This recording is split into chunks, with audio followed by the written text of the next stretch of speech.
Ka-curious, siguradong magugulat po kayo sa nadiskubre natin habang nagre-research tayo tungkol sa paparating na rally ng Iglesia ni Cristo.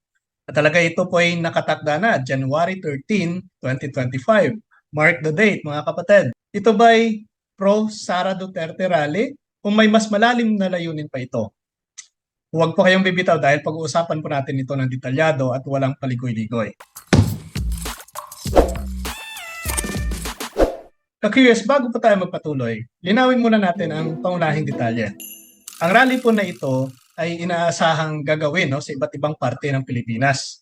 At ito nga po, mga kapatid, buong Pilipinas, buong branch ng Iglesia ni Cristo ay makikisali dito sa anumang parte ng ating Pilipinas ay makikilahok sa rally na ito.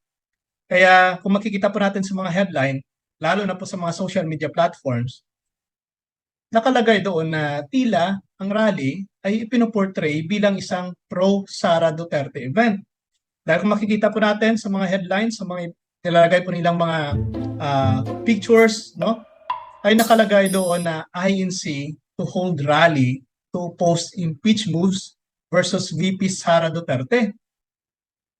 Kaya ito rin po ay naging kontrobersya dahil nagmumukha na ang Iglesia ni Cristo ay makikisali sa usaping politika pagdating po sa impeachment complaint laban kay Sara Duterte. At ito nga po ay lumalabas na sila ay tutol at susuportahan nila na itigil itong impeachment na ito. Pero kung titingnan po natin mga kapatid, ayon po sa ilan na mga nagpo-post din ito na of course member ng Iglesia ni Cristo, ang rally daw ay hindi naman ganoon ang kahulugan kagaya ng ipinapalabas sa mga social media. Dahil para sa mga social media, ang rally daw ay suporta kay VP Sara Duterte laban sa impeachment. Pero hindi pala ito totoo mga kapatid, Dahil ayon po sa mga miyembro ng Iglesia ni Cristo, hindi ito ang talagang nilalayon ng kanilang gaganaping rally. Kaya naman naglabas po sila ng mga clarifications na nagsasabing ang layunin ng rally ay hindi tungkol sa pagsuporta sa kahit sinong tao. Ayan, yan po yung punto, stand ng talagang member ng mga Iglesia ni Cristo. Kung sila po yung tatanungin ninyo, ay gaganapin nila ang rally, tuloy nga ang rally, ngunit iba po ang pinoportray or pinapalabas ng mga social media, ng mga news outlet na ito daw ay pagsuporta doon sa impeachment or laban sa impeachment ni Sara Duterte. Pero iba pala ang intensyon ng rally na ito mga kapatid, mga curious, kung makikita po natin, talagang nakakaintriga, di ba? Pero paano nga ba nag-ugat ang kalituhan na ito? Ano nga ba talaga ang tunay na intensyon ng rally na ito? Ito po mga curious, isa po sa mga pangunahing sanhi ng kalituhang ito, of course, ang mga headlines at captions ng mga balita ng mga iba't ibang media outlets na kung makikita po natin sa kanilang mga art card or mga pinapaskil ng mga larawan na inilalabas doon sa ating mga social media, makikita po natin na sinasabi nila ng Iglesia ni Cristo is set to hold a rally to oppose impeachment moves against Vice President Sara Duterte. Well, sa unang basa, di ba? Parang malinaw, talagang klaro, mga ka-curious na ito'y pagsuporta doon sa kay Vice President Sara Duterte na huwag ituloy ang impeachment. Pero nang lumabas po sa mga social media posts ng iba't ibang miyembro ng mga INC, well, kung nakikita nyo rin po yan sa inyong mga social media, tila iba po ang kwento, ang tunay talaga na intensyon ng rally na ito. Sabi nga nila, misleading daw ang caption. Misleading. Bakit kaya? Ito po mga curious, Marami pong netizen ang nagrereklamo sa social media na ang headline na ito ay maaaring makakapagdulot talaga ng maling interpretasyon. Kaya sabi nga sa isang post, ng nakita natin doon sa post ng member ng isang Iglesia ni Cristo, please fix your headline. INC supports PBBM's decision of no to impeachment so the government may focus more on important issues. Iba naman pala mga kapatid, Iba sa ah, inaakala natin, no, na intensyon ng sasagawa ng rally na ito. No, sa madaling salita, no, mga ka-curious, ang rally ay hindi para kay VP Sara, no, or kay VP Sara per se, kundi para po sa mas mataas na layunin. Ito po ay pagtutol sa impeachment process na maaari pong makasama sa bansa. Ayan. So medyo naliwanagan na po tayo, no, sa talagang purpose ng rally na ito. No? Ngayon nga po, no, babalikan po natin ang mga clarifications na inilabas ng INC. Ang rally na ito daw, no, ayon po sa kanila, ay isang national rally for peace. Ayan, no? So yan po talaga ang pinaka-intensyon ng rally na ito kung bakit magsasagawa ng pagtitipon ng Iglesia ni Cristo sa iba't ibang parte ng Pilipinas, no? Ay dahil po, no, ito ay National Rally for Peace daw. Okay? So ang kanilang layunin po ay tumututol sa impeachment process. Hindi dahil sa personal na pagkiling, no? Kundi dahil naniniwala po sila na mas makakabuti kung ang gobyerno ay magtuon sa mas mahalagang isyu sa bayan. So yan naman pala yung purpose bakit magsasagawa ang Iglesia ni Cristo ng rally na ito. Kaya namang mga ka-curious, no, ang kanilang pong posisyon ay malinaw na. Okay? So hindi nila sinusuportahan ang impeachment regardless kung sino man ang nasa posisyon, presidente man o vice-presidente. No, dagdag pa po nila, ang impeachment ay isang proseso na nagdudulot lamang ng pagkawatak-watak sa bansa. Tama naman, no, mga kapatid, no, mga ka-curious. Alam naman po natin na ito nagpapakita lamang, no, ng division na instead na magkaisa, di ba? Ang mga politiko, no, ang mga namumuno sa ating bansa ay dapat iniiwasan, no, mga ganitong gawain na magdudulot lamang ng pagkakawatak-watak at nagpapakita lamang ng walang unity, no, ang mga taong nanunungkulan, no, sa ating gobyerno. So sa halip na magsayang po ng oras, no, at resources dito, bakit hindi na lang talaga pagtuunan, no, ang mas malaking problema ng ating bansa? Diba? Ito na lang pong madalas na nakikita natin sa mga headlines, no, sa mga news, no, na nilalaman ng mga news talaga. Ito ba talaga yung pinakamalaking problema ng Pilipinas para pagbigyan talaga ng malaking oras ng ating gobyerno? So, well, malinaw naman, no, yung pinapahiwatig, no, ng grupo ng mga Iglesia ni Cristo na tinututulan, no, yung mga impeachment process na yan na hindi naman makakatulong, no? Na wala namang maidudulot na mabuti, no, doon sa tunay na kalagayan talaga ng ating bansa, no? Sa tunay na problema talaga ng ating bansa. Alam naman po natin mga kapatid, no, na yan ay binibigyan lamang, no, ng isyung politika, no, ng ibang tao. Sinasakyan, nilalagyan ng mga kanilang sariling interest. Well, sino naman yung kawawa, di ba? Yung taong bayan. So ito nga po, no, nililinaw dito na ang sentro ng rally ng Iglesia ni Cristo ay hindi po para suportahan ng isang tao, no? Ito po ay talagang naglalayon daw na National Rally for Peace, no, kapayapaan. Well, yan ay according po, no, sa mga member ng Iglesia ni Cristo. At yan po ay nakikita rin natin, no, sa mga sinasagawa na ngayong mga hakbang, no, ng kanilang samahan. Well, kaya kung isipin po natin, hindi tao po ang pinoprotektahan nila, no, kundi ang prinsipyo. At kung yan naman ay talaga makakatulong, no, sa ating bansa, yan naman talaga ang dapat na gawin, no, bilang isang mamamayan, ay well, makakabenepisyo naman po yan, no, sa talagang dapat na pagtuunan ng pansin, no, ng ating gobyerno.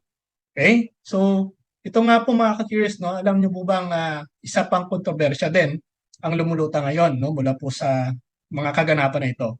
Dahil alam naman po natin, of course, hindi naman po papahuli, no, yung mga DDS, dahil alam naman po natin yung mga sumusuporta talaga, no, sa mga Duterte, ito po sa kay Vice President Sara Duterte. Tayo po dito sa ating vlog ay of course neutral lang po tayo dito at sinasabi lamang po natin yung talagang estado ngayon, no, ng kaganapan ngayon, no, dito po sa ating bansa sa isyung politika. At ito nga po, no, of course sa mga DDS, I think they are very happy, no, sa naging news, na paunang news na ang gaganaping rally daw ay para sa pag-suporta no, to oppose the impeachment of Sara Duterte. But then, ngayon po, no, sa nililinaw natin at sa nakita po natin sa mga research natin, iba pala po yung kahulugan, mga ka-curious. No? At ito nga po ay siguradong magdadala no, sa mga DDS, ano ba talaga ang purpose no, ng rally na ito. No? At talagang nagdudulot ng kalituhan din sa kanila. No? So marami po sa kanilang nag-aakala na ang rally talaga ng Iglesia ni Cristo no, ay isa pong pagpapakita ng suporta kay Vice President Sara Duterte. So ngunit alam naman po natin na ito ay sana'y advantage din sa kanila no, dahil sa kanilang sinusuportahan na kandidato. But then sa nangyayari na ito no, sa talagang sinasabi ng mga member mismo ng Iglesia ni Cristo ay iba pala sa intensyon ng rally na ito. So, yan, no? Base po sa mga paliwanag nila, hindi ito totoo. Ang rally daw ay hindi tungkol no, sa kay Sara Duterte o kung kay sino man. Kaya lang, no? Lang naman po natin, of course, yung interpretasyon ng mga ka-curious natin na DDS, no? Ayon po sa INC ay talagang iba no, sa ine-expect nila. Dulot na rin po no, ng ibang headlines na sinasabi ng mga iba't ibang media outlets. So sino ba talaga no ang may kasalanan nito? Sino ba talaga yung nagkamali no pagdating po sa pagbibigay ng kahulugan no sa gaganaping rally ng Iglesia ni Cristo? Yes, may gaganaping rally pero iba pala yung intensyon no ng gaganaping rally na ito ng Iglesia ni Cristo. So sa totoo lang no mga kapatid, may ila talagang mga sumusuporta din no, sa kanilang mga politiko, no, lalong-lalo na ito no, sa mga die-hard no, Duterte supporters. Alam naman po natin na talagang sinusuportahan nila ay talagang para sa kanila ay advantage ang rally dahil ito ay pagsuporta kay Sara Duterte. So they consider this as an opportunity no upang mangampanya din no at i-promote ang kanilang kandidato no. Pero ano po ba sa palagay niyo mga kapatid no? Ito ba talaga yung intensyon ng INC? At base po sa narinig natin, base po sa mga sinasabi din ng mga member mismo ng Iglesia ni Cristo, ano ba talaga yung talagang pinaka-intensyon ng rally na ito no? So klarong-klaro po ayon po sa INC, ang rally ay para po sa kapayapaan at pagkakaisa, hindi para sa politika. So of course, so positive din naman yung approach no? Dapat i-take consider din ng mga DDS no, ng mga diehard Duterte supporters na wala naman palang kinikilingan itong mga INC no na kung sino man ang kanilang sinusuportahan. So ito po ay para lamang no sa rally sa kapayapaan. Okay, na walang kinikilingan, na walang sinusuportahan na ibang kandidato. So kaya ito rin ay neutral. Okay? So sabihin na rin natin neutral. So sa inyo po ba mga curious, ano po masasabi nyo no? Siguradong no mag-iiba-iba ang mga taktika no ng pamamaraan no sa nangyayari itong politika. Siguradong mag-iiba-iba no yung mga estratehiya na ngayon dahil po sa lumalabas na katotohanan. So kung kaya ano po ba sa palagay nyo ang mga susunod na hakbang no ng mga nangyayaring issue na ito? So yan po ang malaking katanungan. So comment po no sa ating comment section. I-share niyo po yung mga thoughts ninyo no. Ano po ba yung sa palagay ninyo yung maidudulot ng rally na ito? Diba? So dito naman po tayo no. Ngayon naman mga kapatid no, mga ka-curious. Pusisahin po natin ang isang sistema no ng Iglesia ni Cristo pagdating po sa kanilang rally. Ano ba talaga yung mangyayari no sa rally na ito?